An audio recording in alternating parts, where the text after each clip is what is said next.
কি সমস্যায় পড়বেন এই বৃষ্টি, কি বলবেন?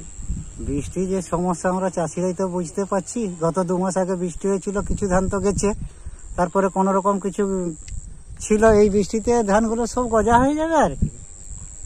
বীজ বেরিয়ে যাবে? বীজ তো বেরোবে না, অঙ্কুর বেরিয়ে যাবে। অঙ্কুর বেরিয়ে গেলে চাষির সবার মাথায় হাত। আচ্ছা, কতদিন বৃষ্টি চলবে কিছু জানেন? কিছু সেটা কিছু জানি, যে 2-4 দিন চলে তাহলে তো বলার নেই।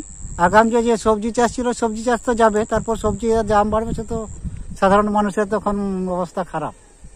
আচ্ছা, কত বিঘা ক্ষতি হতে পারে এলাকায়? কত বিঘা ক্ষতি? আমাদের এলাকা ভিত্তিক হলে প্রায় 100 একর। আচ্ছা, আগের বারে কি ক্ষতিপূরণ পেয়েছিলেন?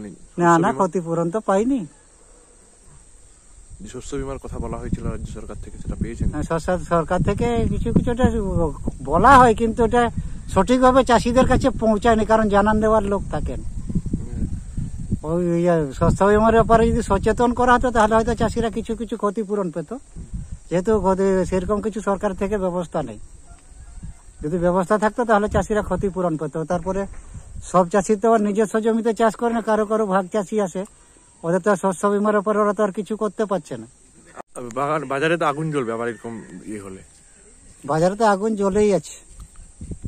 এই কারণে আগের বৃষ্টিতে যে সমস্ত কপি ছিল ওইগুলো সময় মতো উঠতে পারেনি, এই সময় উঠছে, এটা তো নষ্ট হলো। নষ্ট হওয়ার পরে এরপরে যে সবজিটা আমাদের নতুন করে করতে হবে, নাহলে তো এই যে যেমন ধরুন সামনে আলুর চাষের ক্ষতি হচ্ছে, আর কপি তো গেল। এরপর আগুন যে বাজারে মানে সাধারণ মানুষের সবজি খাওয়া সম্ভব হবে না।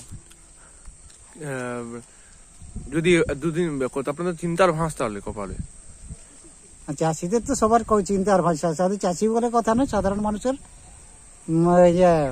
চিন্তার ভাষা। যারা দিন আনে দিন খায়, এদের তো ওই সীমিত রোজগারের উপরে ওনাদেরকে সংসার চালাতে হয়। ওনারা ওই পয়সার মধ্যে সংসার চালানো খুব সমস্যার মধ্যে পড়ে। আমার নাম সরজিৎ সিং।